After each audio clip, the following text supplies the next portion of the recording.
Deus abençoe a cada um de uma forma sobrenatural. Vamos ao texto da mensagem esta noite, que se encontra no Evangelho de Marcos, capítulo de número 14, versículo de número 22 a seguir. Abra a sua Bíblia no Evangelho de Marcos, capítulo de número 14, versículo de número 22, e nós vamos ler até o versículo de número 26. Nesta noite, eu quero vos pregar uma mensagem ao tema Entendendo a Santa Ceia. Entendendo a Santa Ceia. Marcos 14, versículo 22. E comendo eles, tomou Jesus o pão e abençoando-o, o partiu e deu-lo e disse: tomai e comei, é o meu corpo. E tomando o cálice e dando graças, deu-lo e todos beberam dele.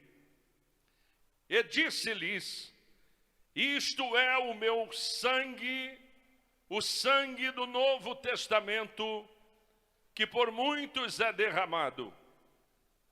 Na verdade vos digo que não beberei mais do fruto da vide até aquele dia em que o beber novo no reino de Deus.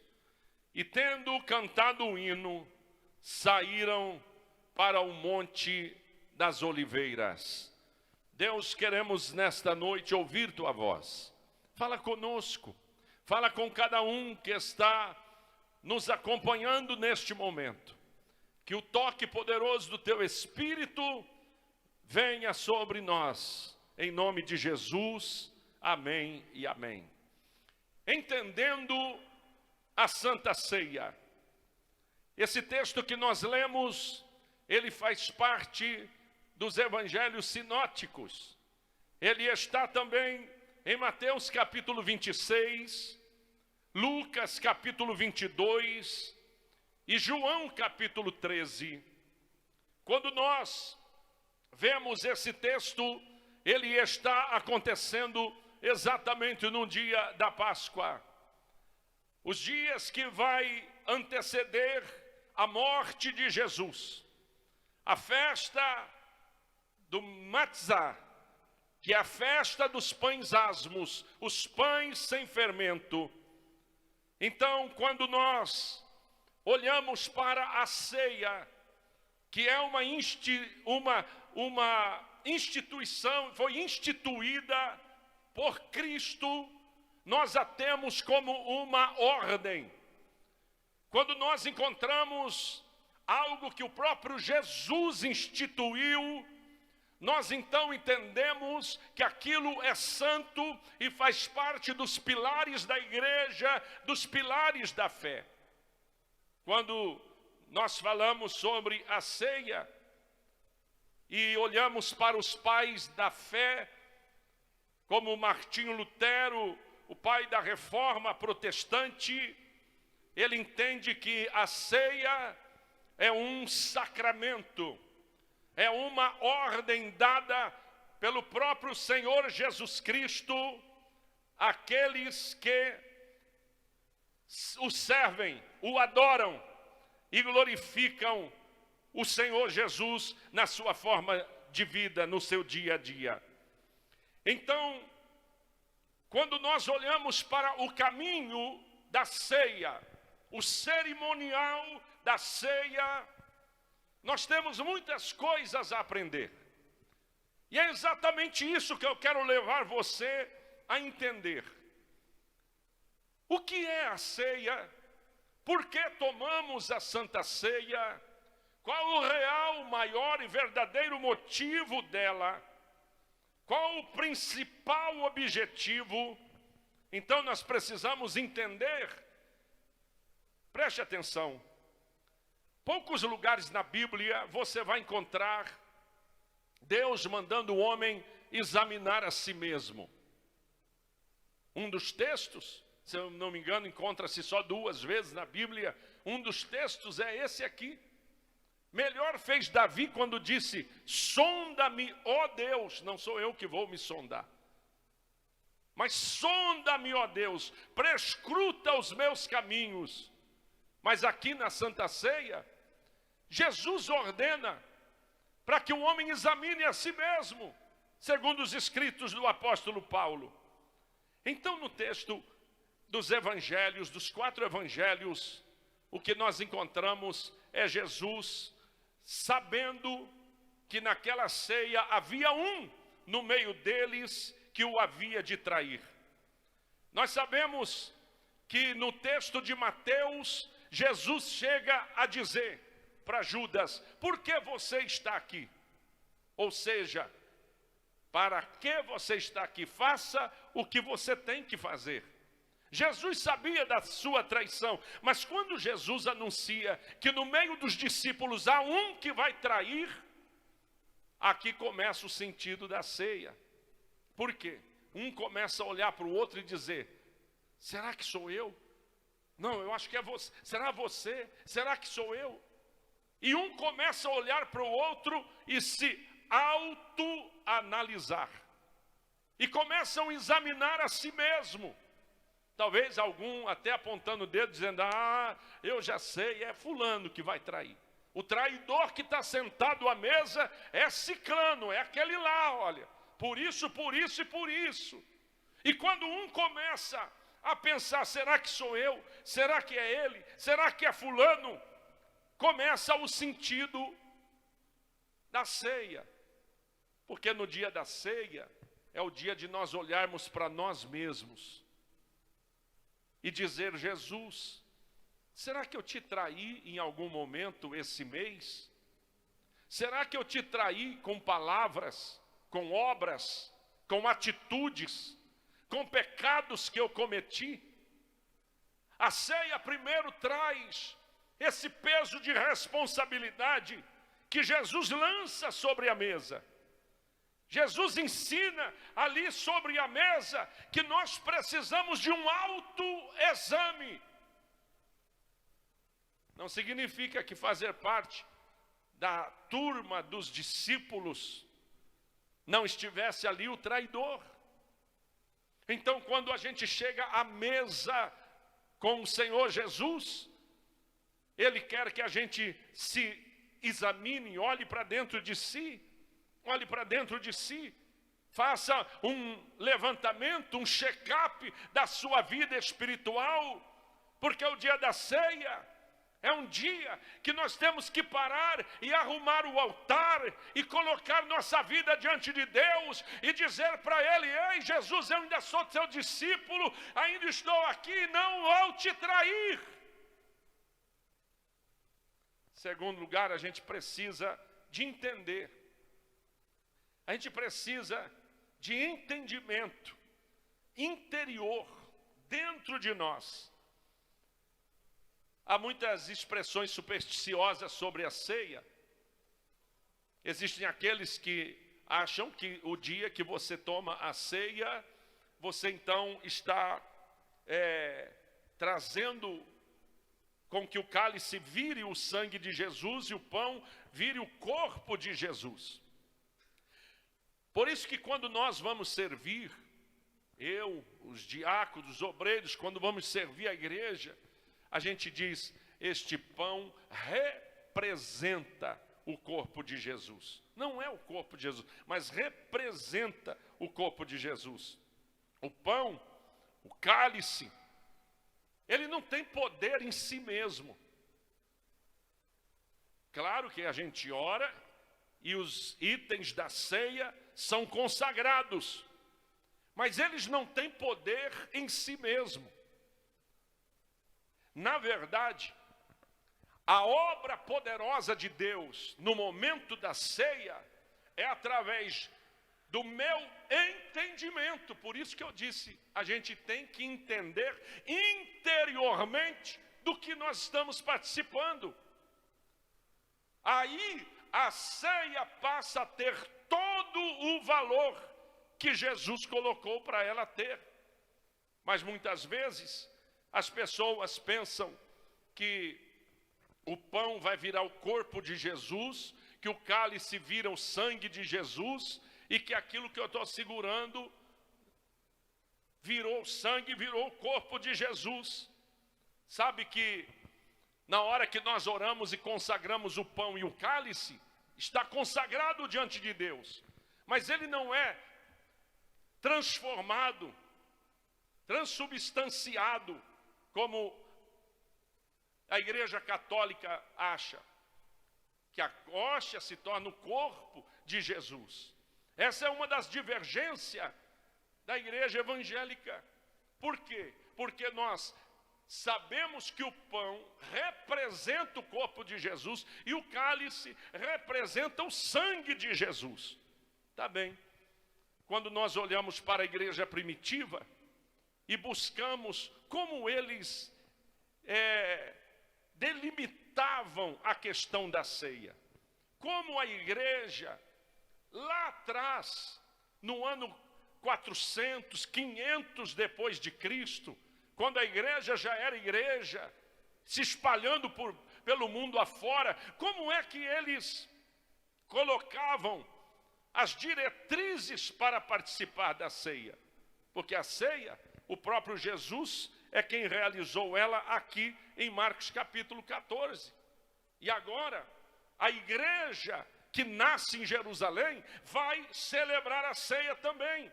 Então existe um texto muito antigo da igreja primitiva que coloca um parâmetro para você participar da ceia. E aí eu vou ler ele para você. Examinar a nós mesmos sem termos arrependimento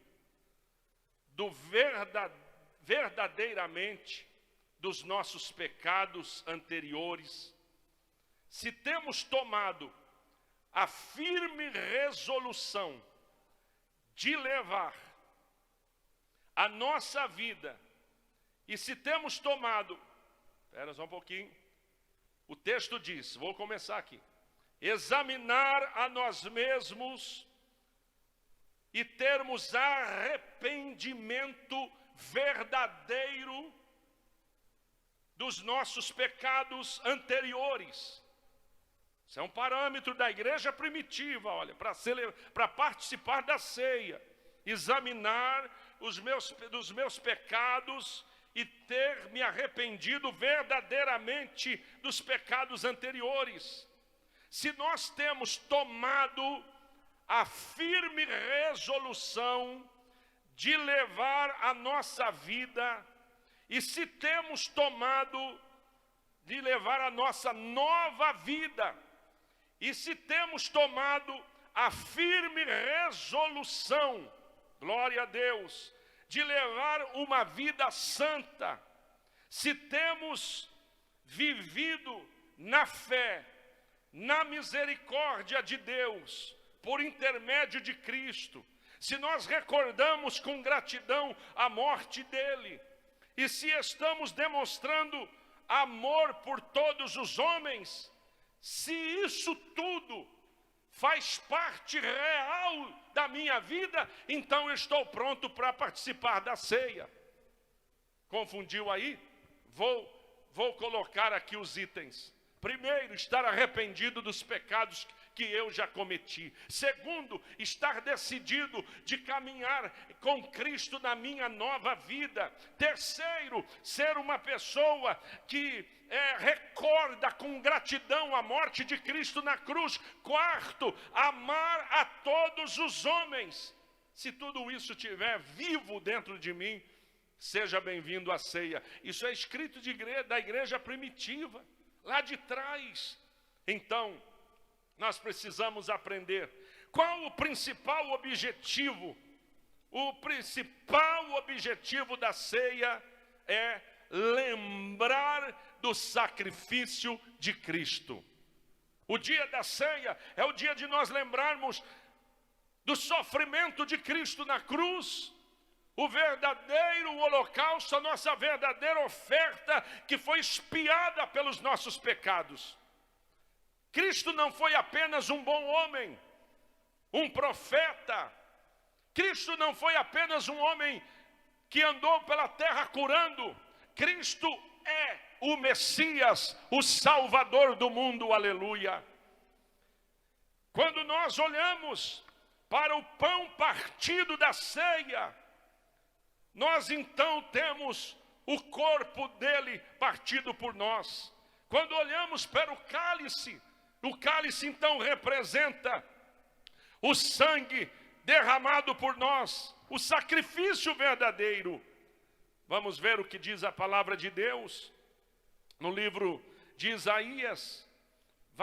Conta-nos do ministério de Jesus. Isaías 52, no versículo de número 14, Isaías 52, no versículo 14, glória a Deus, aleluia. Como pasmaram muitos à vista dele, pois a sua aparência estava tão desfigurada, mais do que o de outro qualquer, e a sua figura mais do que o dos outros filhos dos homens. O que o texto está dizendo é uma profecia 700 anos antes da vinda do Messias, que ele estaria transfigurado pelo sofrimento, que o seu rosto estaria mais transfigurado do que qualquer outra pessoa. Quando Jesus morre na cruz e derrama o seu sangue pelos nossos pecados, ele está cumprindo a lei. Em Êxodo, capítulo de número 24, nos conta no versículo 8 sobre a importância do cordeiro ser sacrificado, do sangue ser derramado, porque Deus faria aliança com o homem. Êxodo capítulo 24, versículo de número 8, nos diz: então tomou Moisés aquele sangue e o aspergiu sobre o povo e disse: eis aqui o sangue do concerto que o Senhor tem feito convosco sobre todas as palavras, aleluia. O sangue que foi aspergido sobre o povo era o sangue de aliança, o sangue da aliança. Então, quando você vê Deus ensinando a Moisés, ensinando ao povo hebreu a adorá-lo, a sacrificar os animais, e o sangue deveria ser derramado, porque o sofrimento daquele animal traria a expiação do pecado sobre as pessoas, sobre os homens. Mas então os homens vão sacrificando os animais nos montes, nos altares, e depois vão sacrificar no templo de Salomão, e vão oferecer a Deus e derramar sangue de animais para que os pecados fossem perdoados. Mas quando Cristo morreu na cruz do Calvário, é por isso que João Batista gritou nas margens do Rio Jordão, dizendo: eis aí o Cordeiro de Deus que tira o pecado do mundo. O que ele estava dizendo é: o Cordeiro do sacrifício já está aqui. Jesus é o Cordeiro de Deus que tira o pecado do mundo. E se você não sabe, todo sacrifício, matança, sangue derramado no templo em Jerusalém, terminou exatamente quando Jesus morreu na cruz do Calvário. Mesmo os judeus e sacerdotes não crendo que ele era o Messias enviado de Deus, por si só cessaram os sacrifícios. Por quê? Porque agora o Cordeiro Imaculado, Jesus Cristo, já estava morto, havia morrido na cruz pelos nossos pecados. Então não precisava mais matar nem bois, matar os animais, porque o sangue de Jesus, ele purifica de todo o pecado. O sangue dos animais, uma vez por ano, a pessoa tinha que voltar lá e sacrificar de novo, porque aquele sacrifício tinha prazo de validade. Mas o sangue de Jesus, aleluia, até hoje, 2000 anos depois, ainda tem poder de purificar o homem de todo pecado, glória a Deus. Então o escritor aos Hebreus, no capítulo 9, no versículo de número 20, 21, 22, está escrito assim, olha: e semelhantemente aspergiu com sangue o tabernáculo e todos os vasos do ministério, e quase todas as coisas segundo a lei se purificam com sangue, e sem derramamento de sangue não há remissão de pecados. De sorte que era necessário que as figuras das coisas que estão no céu assim se purificassem, mas as próprias coisas celestiais com sacrifícios melhores do que essa. Porque Cristo entrou no santuário, feito por mãos, figura do verdadeiro, porém o mesmo céu. No capítulo 9, no capítulo 10 de Hebreus, no capítulo 10, no versículo de número 4, ele diz: porque é impossível que o sangue de touro, de bodes, tire pecado. É impossível. E o versículo 5 diz: pelo que entrando no mundo, diz, sacrifício e oferta não quiseste, mas o corpo me preparaste. Holocaustos e oblação pelo pecado não te agradaram. Por quê? Porque Deus está olhando e dizendo agora: o holocausto, a morte dos animais, o sangue dos animais, já não precisa mais ser derramado. Porque agora Jesus Cristo, o Cordeiro de Deus, derramou o seu sangue por todos nós. Aleluia! Coisa maravilhosa. Muita gente ainda procura fazer um sacrifício.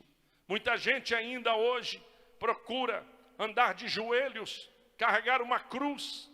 Ainda procuram fazer algum sacrifício, algum sofrimento, achando que aquele sofrimento dela é que vai purificar ela dos seus pecados e levá-la para o céu. Mas escute este pregador: o que a Bíblia diz é que todo sofrimento, que todo pecado estava sobre Jesus na cruz do Calvário, aleluia, sobre Jesus, e que então você, não precisamos, não temos a necessidade mais de ofertar os animais e nem de se sacrificar, porque Jesus foi o sacrifício perfeito, aleluia. Nem matar os animais, nem derramar sangue, mas olhar para o sofrimento de Jesus na cruz e saber que todo o sofrimento ele já passou por mim. Veja o Salmo 69, versículo 20 e 21, falando sobre o sofrimento de Jesus na cruz. Está escrito: afrontas me quebrantaram o coração e estou fraquíssimo. Esperei por alguém que tivesse compaixão, mas não houve nenhum. E por consoladores, mas não os achei. Deram-me fel por mantimento, e na minha sede me deram a beber vinagre. O que este salmo está contando é do sofrimento de Jesus. E ele diz: estou fraquíssimo. Pedi a alguém, procurei alguém que me ajudasse e não encontrei.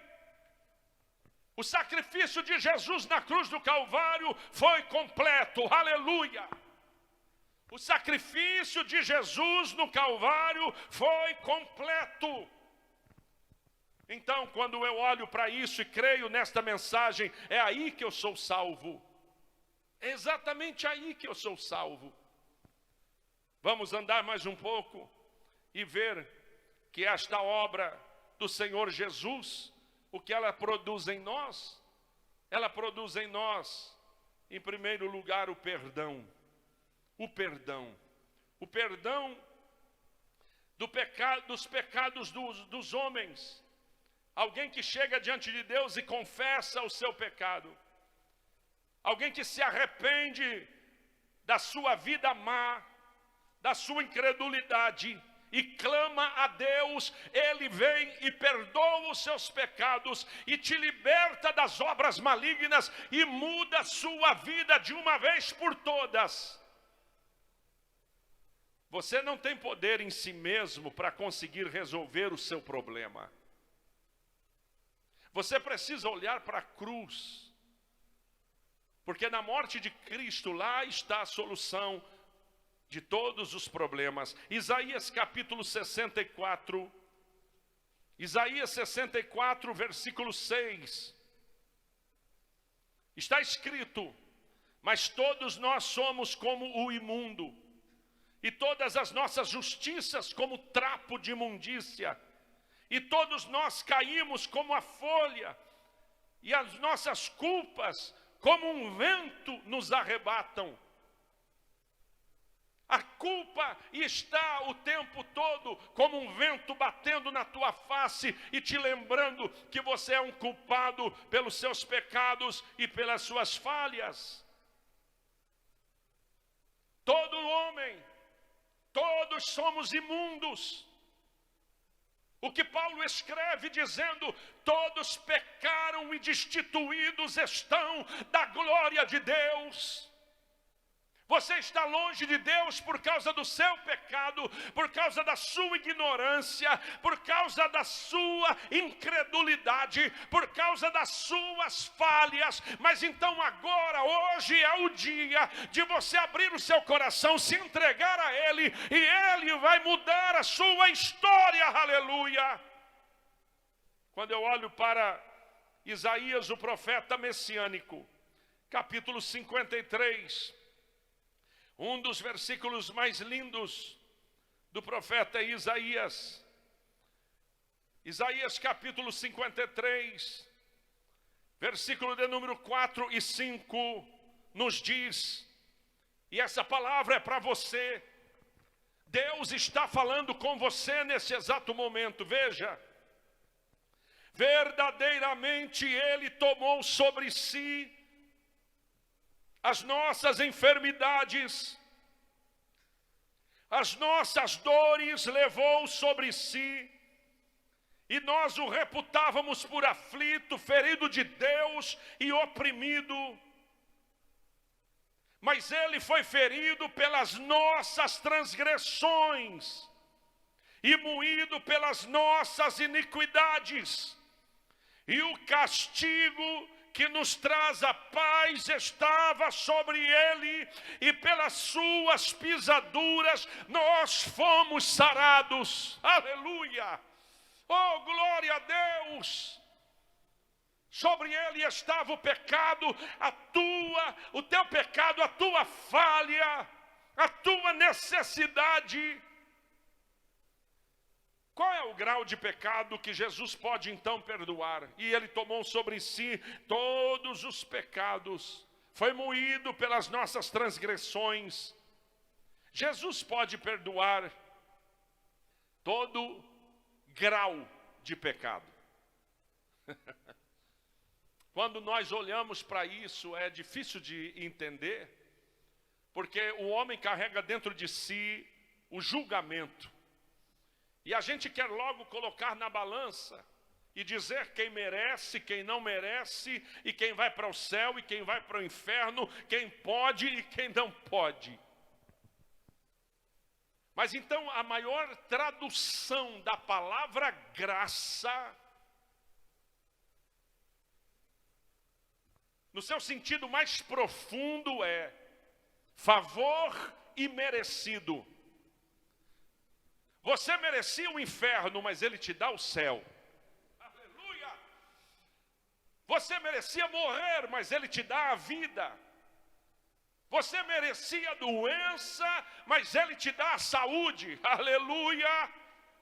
Sinta o abraço do Espírito Santo agora, dizendo: eu posso te perdoar.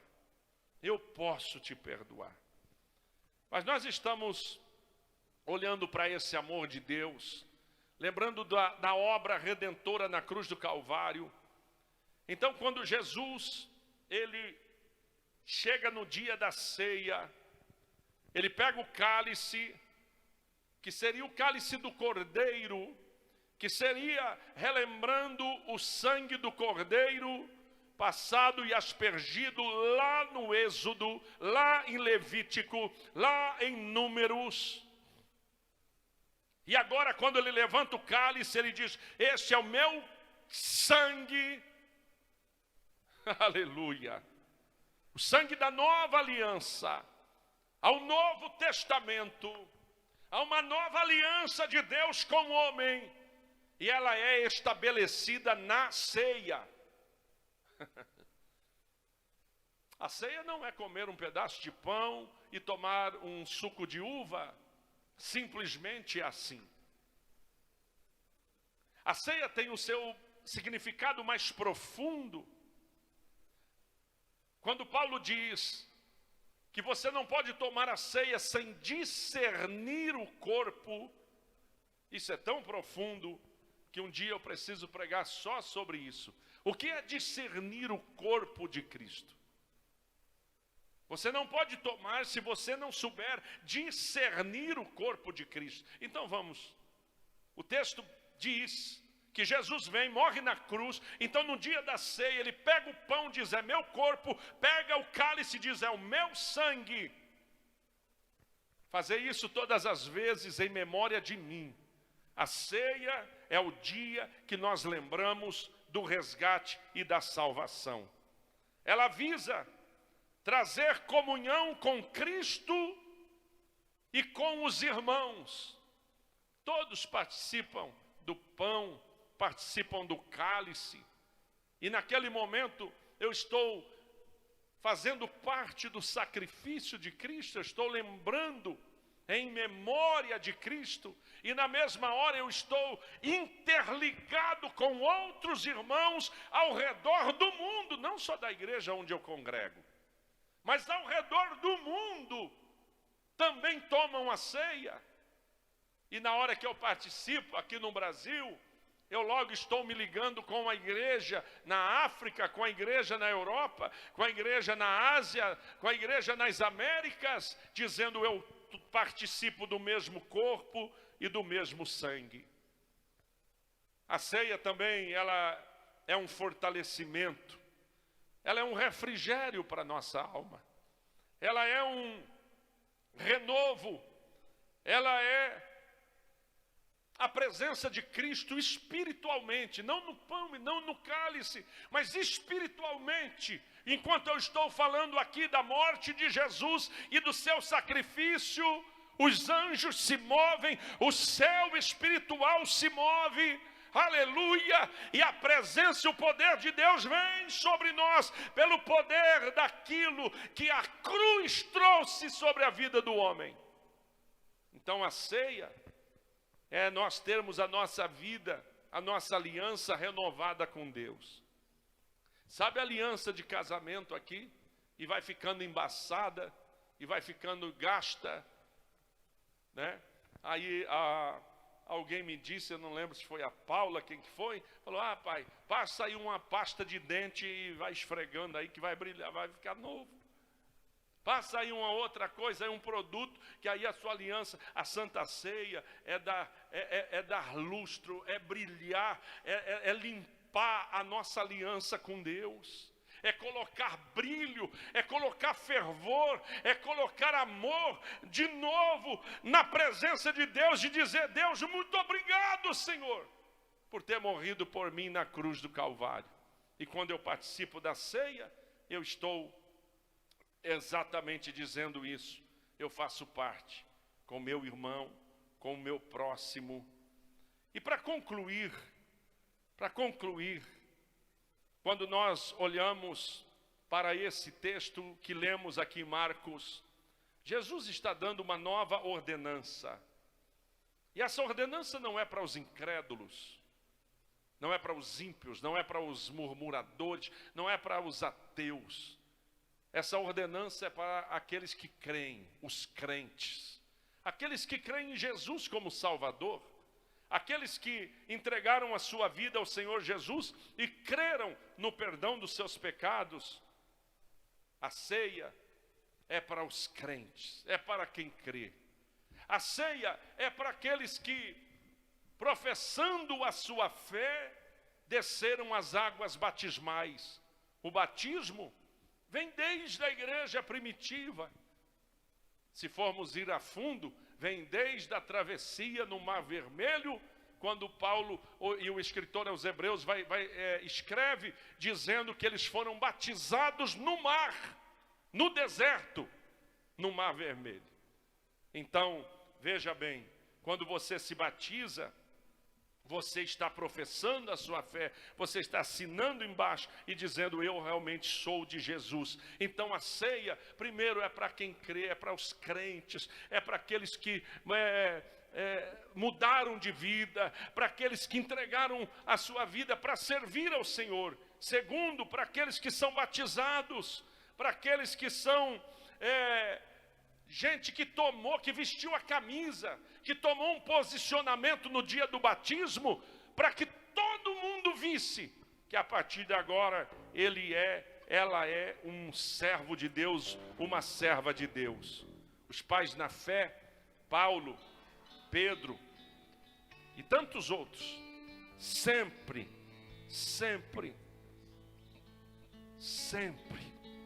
noticiou sobre a ceia, fizeram parte dela, entenderam que a Páscoa lá do Êxodo, agora é o Cordeiro Jesus Cristo que morre. O livramento da morte sobre os primogênitos da 10ª praga no Egito, não vem sobre o povo que tinha o sangue marcado no umbral da porta. Aqueles que têm o sangue de Jesus, porque a Bíblia diz, o sangue de Jesus Cristo tem poder e te purifica de todo pecado. Seja livre, entregue a sua vida a Ele, sirva a Ele de todo o seu coração, porque o maior desejo de Jesus Cristo é transformar a tua vida, é te abençoar. E tendo celebrado a ceia, cantaram um hino e se dirigiram ao Monte das Oliveiras, aonde Jesus vai ser preso e dali ele vai para a cruz do Monte Calvário. O hino que eles devem ter cantado é o hino que o judeu canta até hoje na Páscoa, ou é o Salmo 113, ou o Salmo 118, ou o Salmo 136. Leia, são os hinos que são cantados na Páscoa, que são cantados na ceia. São os hinos. Que você possa colocar um cântico nos teus lábios. Nós vamos participar da ceia. Vamos participar da ceia. Nós vamos agora comer do pão, beber do cálice, o pão que representa o corpo, o cálice que representa o sangue de Jesus. Escute, é muito sério o que eu vou te dizer. E no mesmo instante, pode até parecer complexo para alguém. Mas veja bem, o que a Bíblia diz, que todo homem é pecador, que todo homem é falho. Então todo perdão logo vem através de Jesus, misericórdia, graça, favor e merecido. Aonde você estiver agora, Jesus vai transformar você, vai perdoar os seus pecados, vai escrever seu nome no livro da vida e mudar a sua vida, olha, de uma vez por todas. Deus, eu oro por alguém que está comigo agora, clamando pela tua presença, pedindo perdão, pedindo o seu amor, pedindo a sua misericórdia. Alcance a cada um, em nome de Jesus. E agora, quando vamos participar da ceia do Senhor, ó Deus, visita-nos, a tua igreja que está espalhada nos lares, o teu povo que nos acompanha online agora. Espírito Santo, entra dentro desta sala, entra dentro desta casa, entra dentro deste coração e derrama da tua presença, em nome de Jesus. Amém. Aleluia. Oh, glória a Deus. Santo é o Senhor.